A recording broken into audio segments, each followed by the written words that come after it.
Hello दोस्तों, आज के क्लास में हम लोग यूपी डीएलएड सेकेंड सेमेस्टर के प्रारंभिक शिक्षा के नवीन प्रयास विषय के वर्ष 2022 के क्वेश्चन पेपर को पढ़ेंगे। पिछले क्लास में हम लोगों ने 2023 के क्वेश्चन पेपर को पढ़ लिया था। अगर आप लोगों ने नहीं देखा है तो नीचे डिस्क्रिप्शन में लिंक है, उस पर क्लिक करके आप देख सकते हैं। तो आइए आज की क्लास शुरू करते हैं। सबसे पहले बहुविकल्पी प्रश्न पूछता है, तो बहुविकल्पी प्रश्न का पहला प्रश्न देखते हैं। प्रश्न क्या पहला है, राज्य को 6 से 14 वर्ष के सभी बच्चों को निःशुल्क और अनिवार्य शिक्षा का अधिकार भारतीय संविधान के किस अनुच्छेद से प्राप्त होता है? इसका ऑप्शन ए है अनुच्छेद 19A के अंतर्गत, बी है अनुच्छेद 20A में, सी है अनुच्छेद 21A में और डी है अनुच्छेद 29A में। तो इसका ऑप्शन सी सही उत्तर है अनुच्छेद 21A में। अगला प्रश्न है, प्रश्न क्या दूसरा, प्राथमिक स्तर पर मातृभाषा में शिक्षा उपलब्ध कराने का दायित्व राज्य का है, किस अनुच्छेद में उल्लेख है? ऑप्शन ए है अनुच्छेद 21A में, बी है अनुच्छेद 350 में, सी है अनुच्छेद 350A में और डी है अनुच्छेद 45 में। तो दूसरे का ऑप्शन सी सही उत्तर है अनुच्छेद 350A में। प्रश्न क्या तीसरा है, बाल अधिकार का प्रस्ताव पारित किया? ऑप्शन ए है यूनेस्को ने, बी है संयुक्त राष्ट्र संघ यानी यूएनओ ने, सी है भारत सरकार ने और डी है उत्तर प्रदेश सरकार ने। तो तीसरे का ऑप्शन बी सही उत्तर है संयुक्त राष्ट्र संघ ने। प्रश्न क्या 4 है, भारतीय संविधान में शिक्षा विषय है? ऑप्शन ए है संघ सूची में, बी है राज्य सूची में और सी है समवर्ती सूची में। इसका ऑप्शन सी सही उत्तर है समवर्ती सूची में। समवर्ती सूची का अर्थ है कि इसमें केंद्र और राज्य सरकार दोनों अपने नियम कानून बना सकते हैं। संघ सूची में जो विषय आते हैं उस पर केवल केंद्र सरकार अपना नियम कानून बनाता है और राज्य सूची में जो विषय आते हैं उस पर केवल राज्य सरकार अपना नियम कानून बना सकती है। इसके बाद है प्रश्न के 5, उद्घोषणा पत्र किस वर्ष भेजा गया? ऑप्शन ए है 1852 में, बी है 1851 में, सी है 1853 और डी है 1854 में। तो पांचवे का ऑप्शन डी सही उत्तर है 1854 में। प्रश्न के 6 है, 1982 के पहले शिक्षा आयोग की अध्यक्षता किसने की? ऑप्शन ए है वुड ने, बी है मैकाले ने, सी है कोठारी ने और डी है हंटर ने। तो छठवें का ऑप्शन डी सही उत्तर है हंटर ने। इसके बाद है प्रश्न के 7, अध्यापक शिक्षा हेतु नियामक संस्था है? ऑप्शन ए है CTE, बी है NCTE और सी है MHRD, डी है NCERT। तो इसका ऑप्शन बी सही उत्तर है NCTE। देखिए NCT का फुल फॉर्म होता है national council for teacher education और NCERT का फुल फॉर्म होता है national council of education research. NCT की स्थापना 17 अगस्त 1995 में हुआ था और NCERT की स्थापना 1961 में। अगला प्रश्न है, प्रश्न संख्या 8, बेसिक शिक्षा अधिनियम पारित हुआ? ऑप्शन ए है 1974 में और बी है 1972 में, सी है 1985 में, डी है 1980 में। तो आठवें का ऑप्शन बी सही उत्तर है 1972 में।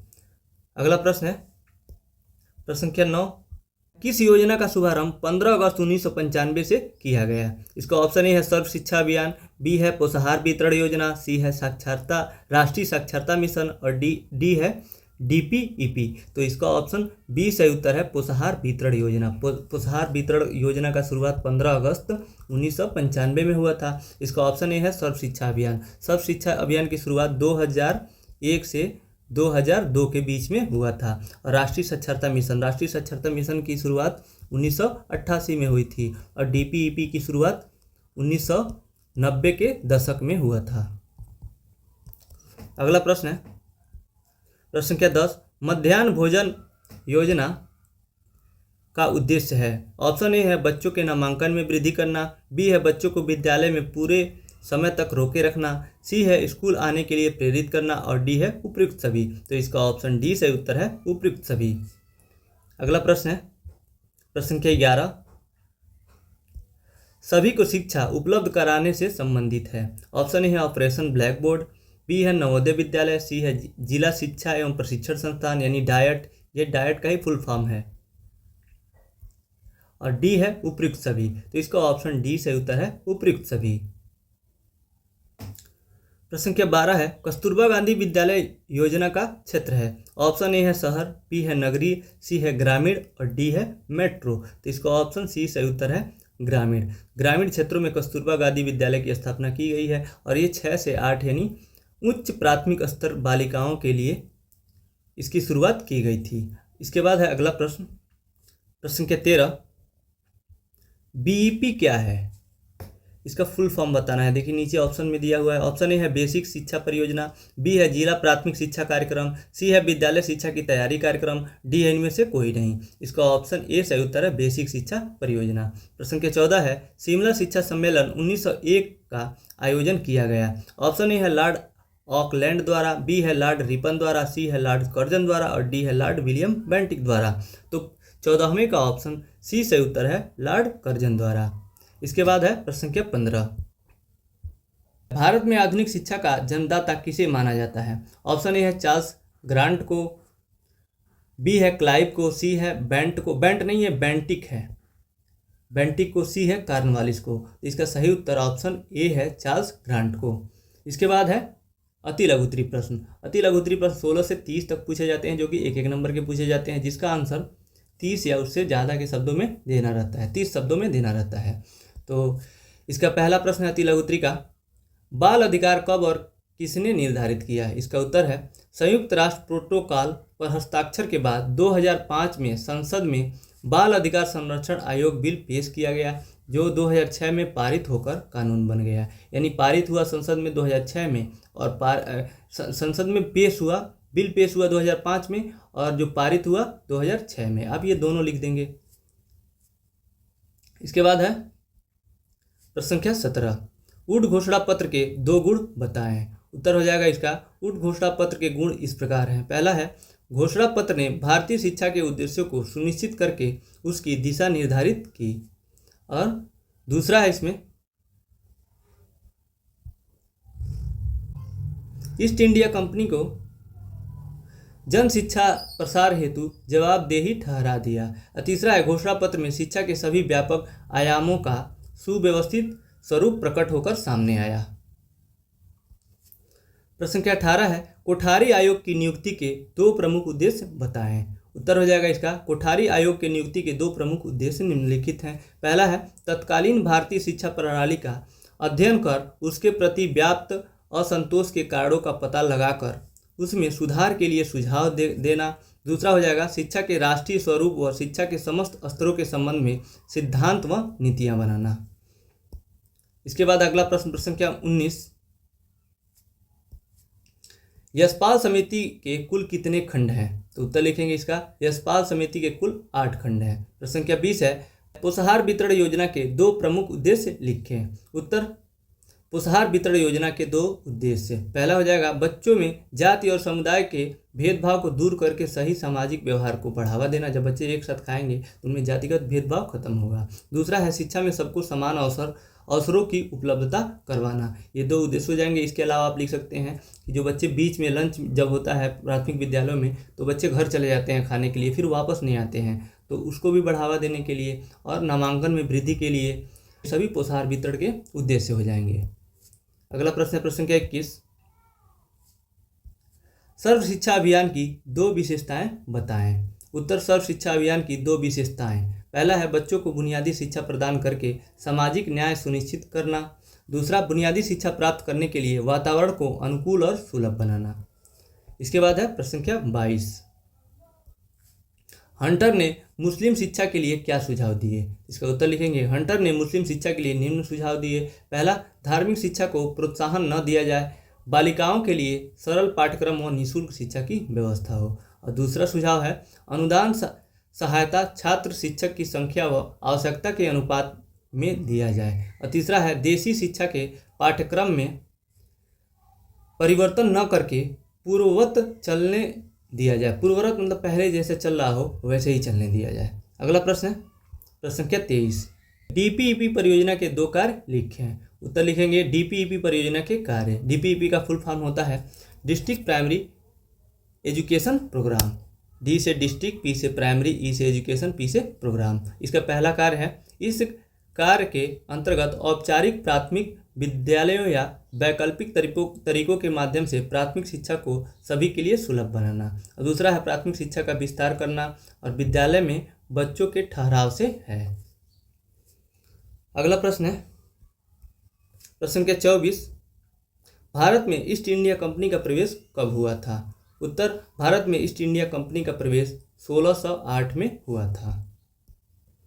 प्रश्न संख्या 25 है मिशनरी स्कूलों की दो विशेषताएं बताइए। उत्तर, मिशनरी स्कूलों की दो विशेषताएं या फिर विशेषताएं। इसमें पहला है, इसमें सभी छात्रों को अंग्रेजी पढ़ना अनिवार्य था। दूसरा, इसमें ईसाई धर्म की शिक्षा अनिवार्य रूप से दी जाती थी। तीसरा, विद्यालय का समय निश्चित रहता था। और चौथा, बालकों को पुस्तक एवं लेखन सामग्री निःशुल्क प्रदान की जाती थी। ये चार विशेषताएं हो जाएंगी। आप दो भी लिख देंगे तब भी आपको 1 नंबर मिलेगा। ऐसे में 4 ऐड कर दिया हूँ, कोई भी आप 2 लिख सकते हैं या फिर 3 लिख सकते हैं। प्रश्न के 26 है, कलकत्ता मदरसा की स्थापना किसने की? उत्तर, कलकत्ता मदरसा की स्थापना 1781 में जोनानाथ डंकन ने की थी। प्रश्न के 27 है, धार्मिक शिक्षा के संदर्भ में हंटर आयोग के मुख्य सुझाव बताइए। उत्तर, धार्मिक शिक्षा के संदर्भ में हंटर आयोग के मुख्य सुझाव निम्नलिखित हैं। पहला होगा, आयोग ने यह सुझाव दिया कि धार्मिक शिक्षा को स्कूलों में अनिवार्य नहीं किया जाना चाहिए। यहाँ पे लिए नहीं होगा, यहाँ पे गलती से आ गया है। दूसरा है, धार्मिक शिक्षा के लिए अलग समय निर्धारित किया जाना चाहिए ताकि अन्य विषयों का अध्ययन बाधित न हो। इसके बाद है प्रश्न संख्या 28, किस वर्ग की शिक्षा में छनाई का सिद्धांत लागू किया गया था? उत्तर, उच्च वर्ग की शिक्षा में छनाई का सिद्धांत लागू किया गया था। छनाई का सिद्धांत का प्रतिपादन लॉर्ड मैकाले के द्वारा किया गया था। उन्होंने बताया छनाई के सिद्धांत में कि उच्च वर्ग को शिक्षा दी जानी चाहिए, जिसे वो छन छन कर उच्च वर्ग से मध्यम वर्ग में, मध्यम वर्ग से निम्न वर्ग तक शिक्षा पहुंच जाएगी। यानी केवल एक वर्ग को आप शिक्षित कीजिए, बाकी सभी वर्ग शिक्षित हो जाएंगे। ये ज़्यादा प्रभावी नहीं रहा। लेकिन इसको जो ये छनाई का सिद्धांत है, इसी के अन्य नाम भी हैं। इसको निस्पंदन का सिद्धांत भी कहते हैं, इसको निस्यंदन का सिद्धांत भी कहते हैं। तो इन निस्पंदन के नाम से और निस्यंदन के नाम से भी पूछता है, इसको आप ध्यान में रखेंगे। अगला प्रश्न है प्रश्न के 29, नवीन शिक्षा नीति के 2 दोष बताएं। उत्तर, नवीन शिक्षा नीति के 2 दोष निम्नलिखित हैं। पहला है, पाठ्यक्रम को काफ़ी व्यापक बना दिया है, जिसमें कई नए विषय और कौशल शामिल है। यह छात्रों और शिक्षकों दोनों पर अधिक बोझ डाल सकता है। यानी जो नया शिक्षा नीति है उसमें पाठ्यक्रम व्यापक हो गया है, बड़ा हो गया है, जिसमें शिक्षक और छात्र दोनों को कठिनाई हो सकती है, उसमें बोझ महसूस हो सकता है। और दूसरा है, मूल्यांकन प्रणाली में बदलाव के साथ छात्रों को अधिक बार परीक्षाएं देनी होंगी, जिससे उन पर मानसिक दबाव बढ़ सकता है। प्रश्न के 30 है, आचार्य राममूर्ति समिति की 2 प्रमुख सिफारिशें बताइए। तो इसका उत्तर हो जाएगा, आचार्य राममूर्ति समिति की प्रमुख सिफारिशें इस प्रकार हैं। पहला होगा शिक्षा के उद्देश्य, दूसरा समान स्कूल प्रणाली, तीसरा व्यक्तियों के कार्य हेतु सशक्तिकरण और चौथा है मातृभाषा को स्थान।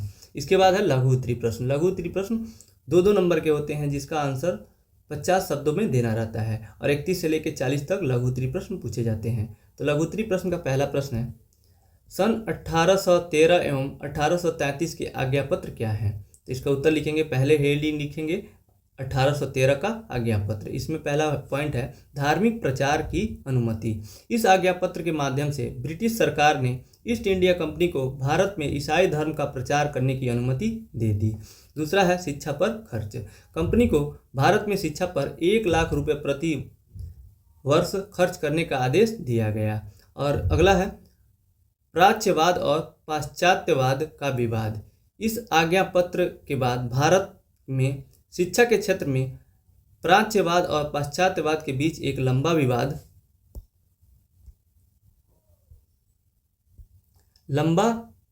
विवाद चला। प्राच्यवादी भारतीय संस्कृति और भाषाओं को बढ़ावा देना चाहते थे, जबकि पाश्चात्यवादी अंग्रेजी शिक्षा को बढ़ावा देना चाहते थे। इसके बाद है 1833 का आज्ञापत्र। दोनों के बारे में पूछा था, 1813 और 1833 के आज्ञापत्र के बारे में, तो इसके बारे में पढ़ेंगे। इसमें पहला हेडिंग है, कंपनी का व्यापारिक एकाधिकार समाप्त। इस आज्ञापत्र के माध्यम से कंपनी का भारत में व्यापारिक एकाधिकार समाप्त कर दिया गया। दूसरा है शिक्षा नीति में बदलाव। लॉर्ड मैकाले के सुझाव पर इस आज्ञापत्र के माध्यम से भारत में शिक्षा नीति में बड़े बदलाव किए गए। अंग्रेजी शिक्षा को बढ़ावा दिया गया और भारतीय भाषाओं और संस्कृति को कम महत्व दिया गया। अगला है भारतीयों को सिविल सेवा में प्रवेश। भारतीयों को सिविल सेवा में प्रवेश का रास्ता खोला गया, हालांकि इसमें कई प्रतिबंध थे।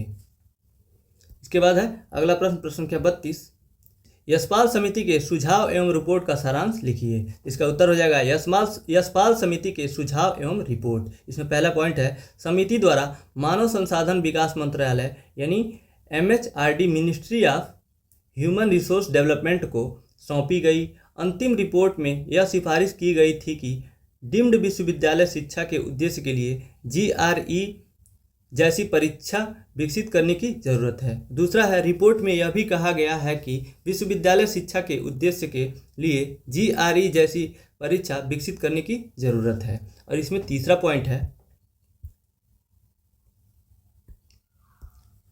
यह भी सिफारिश की गई थी कि यह नया नियामक राजनीतिक दबावों से मुक्त होना चाहिए। और अगला इसमें हेडिंग है, यशपाल समिति बिना बोझ के शिक्षा, यानी जो यशपाल समिति थी बिना बोझ की शिक्षा के बारे में बताया, यानी बिना बोझ की शिक्षा के बारे में क्या बताया इसमें दिया हुआ है। 1993 में मानव संसाधन विकास मंत्रालय भारत सरकार ने स्कूली बच्चों के अधीन बोझ के मुद्दे पर जाने के लिए यशपाल के अध्यक्ष के साथ एक राष्ट्रीय सलाहकार समिति का गठन किया गया था। इस समिति को यशपाल समिति भी कहा जाता है। अगला प्रश्न है, प्रश्न के 33, ऑपरेशन ब्लैक बोर्ड की विशेषताओं का उल्लेख कीजिए। इसका उत्तर हो जाएगा, हेडिंग लिखेंगे ऑपरेशन ब्लैक बोर्ड, थोड़ा सा इसके बारे में बताएंगे फिर इसका विशेषता बताएंगे। इसमें दिया हुआ है, ऑपरेशन ब्लैक बोर्ड में देश के सभी प्राथमिक विद्यालयों को न्यूनतम आवश्यक सुविधाएं प्रदान करने के लिए 1986 में ऑपरेशन ब्लैक बोर्ड शुरू किया गया था। और इसमें अगला हेडिंग लिखेंगे, ऑपरेशन ब्लैक बोर्ड की विशेषताएं निम्नलिखित है, यही पूछा हुआ था। इसमें पहला विशेषता हो जाएगा शिक्षा का व्यवसायीकरण, दूसरा है सामान्य शैक्षिक संरचना, तीसरा है सभी के लिए समान शैक्षिक अवसर, और चौथा विशेषता हो जाएगा ऑपरेशन ब्लैक बोर्ड का, ऑपरेशन ब्लैक बोर्ड शिक्षा नीति 1986 के तहत 1987 से 88 में शुरू की गई एक शैक्षिक योजना है। इसी में आगे दिया हुआ है पांचवा पॉइंट, यानी पांचवा विशेषता, इस योजना का मुख्य उद्देश्य भारत के प्राथमिक विद्यालयों में मानव और भौतिक संसाधन उपलब्धता को बढ़ाना है। और छठवां है, यह सभी प्राथमिक स्कूलों के लिए न्यूनतम आवश्यक सुविधाओं की आपूर्ति से संबंधित है। नीचे लिखेंगे, अतः यह निष्कर्ष निकाला जा सकता है कि ऑपरेशन ब्लैक बोर्ड राष्ट्रीय शैक्षिक योजना 1986 का परिणाम था। प्रश्न के 34 है, बेसिक शिक्षा परियोजना का उद्देश्य स्पष्ट कीजिए। इसका उत्तर होगा, बेसिक शिक्षा परियोजना का उद्देश्य बालकों का समुचित व सर्वांगीण विकास, बुनियादी शिक्षा का प्रमुख उद्देश्य बालकों के शारीरिक, मानसिक, सामाजिक, शैक्षिक एवं आर्थिक विकास करना था। गांधी जी के अनुसार मनुष्य एक मनोशारीरिक प्राणी है, अतः उन्होंने सर्वप्रथम बालक के शारीरिक तथा मानसिक विकास पर बल दिया तथा इस कार्यक्रम का उद्देश्य औपचारिक तथा गैर औपचारिक तरीकों से तथा कार्यात्मक साक्षरता के माध्यम से संतोषजनक स्तर तक प्राथमिक शिक्षा के सार्वत्रिकीकरण के लक्ष्य को प्राप्त करना है।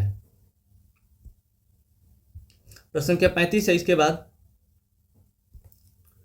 संपूर्ण साक्षरता अभियान में उत्तरदायी अभिकरण कौन कौन से हैं? इसका उत्तर लिखेंगे, संपूर्ण साक्षरता अभियान में उत्तरदायी अभिकरण निम्न हैं।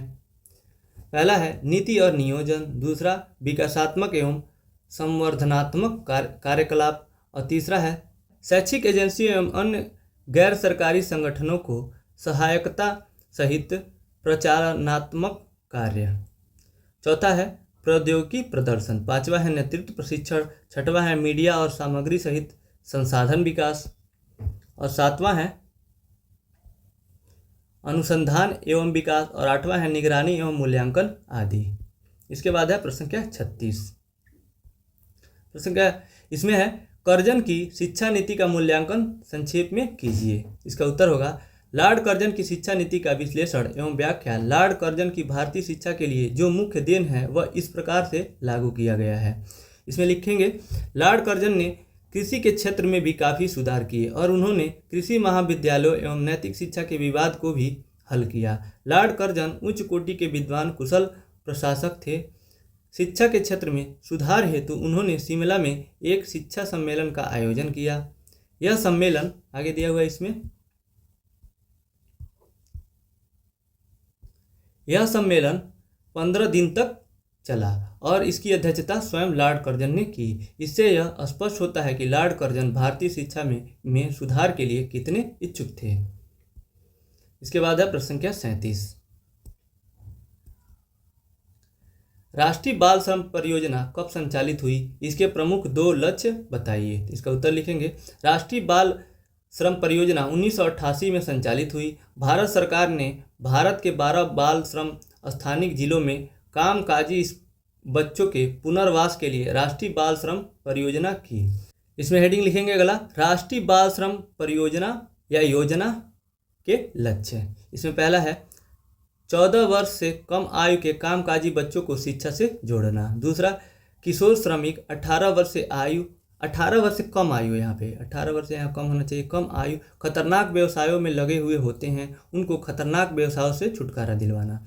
और इसमें तीसरा पॉइंट है, सर्व शिक्षा अभियान के माध्यम से 5 से 8 वर्ष की आयु में बच्चों को औपचारिक शिक्षा प्रणाली में सीधे मुख्य धारा में लाया जाता है। चौथा पॉइंट है, 9 से 14 वर्ष के आयु वर्ग के बच्चों का पहले जिला परियोजना समिति द्वारा स्थापित राष्ट्रीय बाल श्रम परियोजना योजना विद्यालय के माध्यम से पुनर्वास किया जाता है और फिर उन्हें औपचारिक शिक्षा से परिचित कराया जाता है। इसके बाद है प्रश्न संख्या 38, डीपीईपी क्या है, इसका परिचय दीजिए। इसका उत्तर लिखेंगे, हेडिंग लिखेंगे डीपीईपी। डीपीईपी का फुल फॉर्म होता है डिस्ट्रिक्ट प्राइमरी एजुकेशन प्रोग्राम। इसमें लिखेंगे, प्राथमिक शिक्षा प्रणाली को पुनर्जीवित करने और प्राथमिक शिक्षा के सार्वभौमिकरण के उद्देश्य को प्राप्त करने के लिए एक प्रमुख पहल के रूप में जिला प्राथमिक शिक्षा कार्य डीपीईपी की योजना 1994 में शुरू की गई थी, जिसका उद्देश्य अधिगम की उपलब्धि में सुधार करने और सामाजिक समूहों के बीच असमानताओं को कम करने के लिए समग्र दृष्टिकोण अपनाता है। आगे है इसमें, जिला प्राथमिक शिक्षा कार्यक्रम यानी डीपीईपी विश्व की सबसे बड़ी शिक्षा परियोजनाओं में से एक है। इसके माध्यम से विकेंद्रीकृत प्रबंधन, भागीदारी, प्रक्रियाओं, सशक्तिकरण और क्षमता निर्माण के साथ जिला विशिष्ट योजना सभी स्तर पर जोर देकर प्राथमिक शिक्षा के सार्वभौमिकरण के लक्ष्य को प्राप्त करना है। डीपीईपी केंद्र सरकार की एक परियोजना है।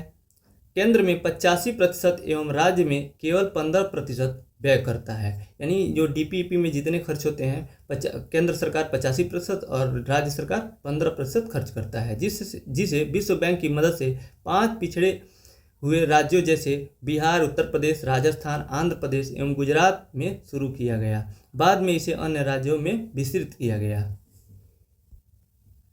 प्रश्न संख्या 39 है, पी मोस्ट क्या है, इसका परिचय दीजिए।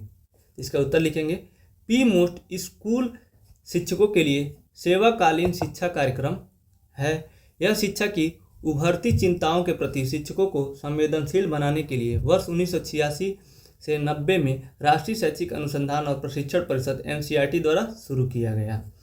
इसमें लिखेंगे, इसके लिए प्रशिक्षण सामग्री का निर्माण 2 भागों में किया गया है। पहला है प्राथमिक शिक्षकों के लिए प्रशिक्षण सामग्री और दूसरा है माध्यमिक शिक्षकों के लिए प्रशिक्षण सामग्री।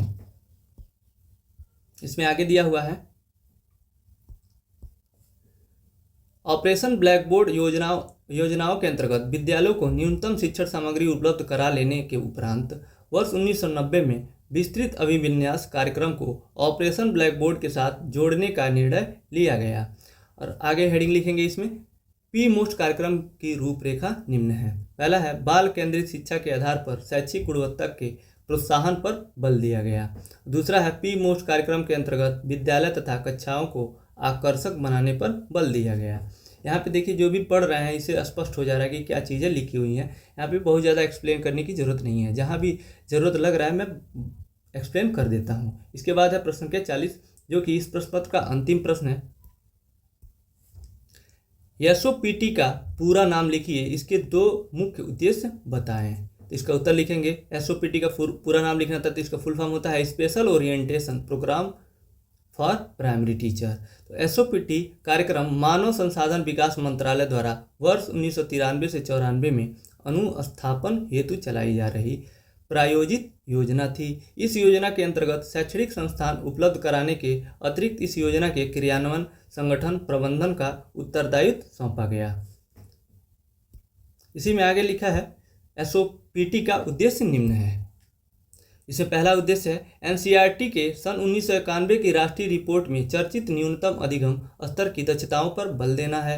दूसरा है अध्यापकों को छात्र छात्राओं को केंद्रित अधिगम अपनाने के लिए प्रोत्साहित करना। तीसरा है कोमल तथा क्रियाकलाप केंद्रित शिक्षण एवं अधिगम प्रक्रियाओं में प्रशिक्षण प्रक्रियाओं को प्रोत्साहित करना। और चौथा है ऑपरेशन ब्लैक बोर्ड के अंतर्गत प्राथमिक विद्यालयों में दी जाने वाली सामग्री का समुचित उपयोग करने की क्षमता का विकास करना।